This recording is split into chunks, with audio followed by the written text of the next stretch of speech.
को नमस्कार। आज हम 9वीं कक्षा के रैदास के पद के कवि रैदास के बारे में जानेंगे। कवि रैदास ये संत रविदास के रूप में विख्यात थे। संत रविदास अन्ना रैदास अन्ना ఒకటే। इनके पद आज हमारा पाठ है पद। दोहे नहीं, दोहे అంటే తెలుసు కదా, 2 లైన్ల పద్యాలు అవి కాదు। పద్ అంటే కవితలాగా కొంచెం 5-6 లైన్లు దాన్ని బట్టి ఉంటాయి। ये मध्ययुगीन साहित्य के साधक थे।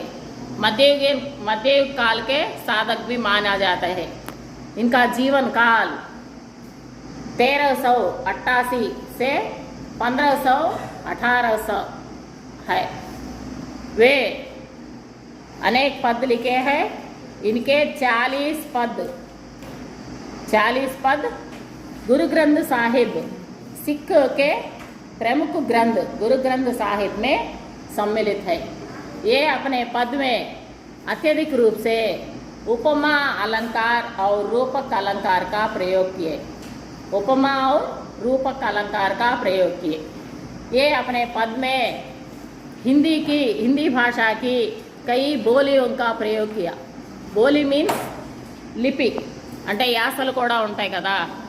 తెలుగు ఉంటేనే ఎగ్జాంపుల్కి తెలుగు అయితే ఆంధ్ర తెలుగు, తెలంగాణ తెలుగు, రాయలసీమ తెలుగు, వైజాగ్ తెలుగు, కోస్తా ఆంధ్ర తెలుగు, అలాగా వేరే వేరే డిఫరెంట్గా ఉంటాయి కదా। అలాగే హిందీలో కూడా బోలీలు ఉంటాయి, అంటే యాస అన్నమాట।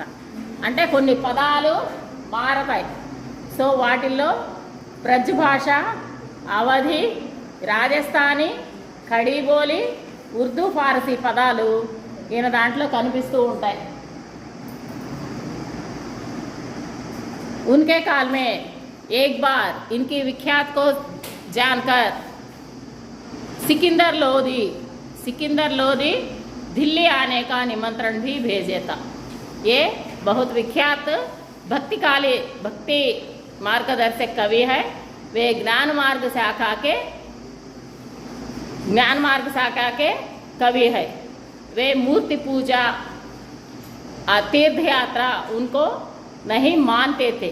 మూర్తి పూజ, తీర్థయాత్రలు ఇట్లాంటివి చేయకూడదు, హృదయంలోనే భగవంతుడు ఉన్నాడు అని జ్ఞాన మార్గాన్ని బోధించినటువంటి కవి। ఇన్కే ప్రముఖ శిష్య మీరాబాయి థీ।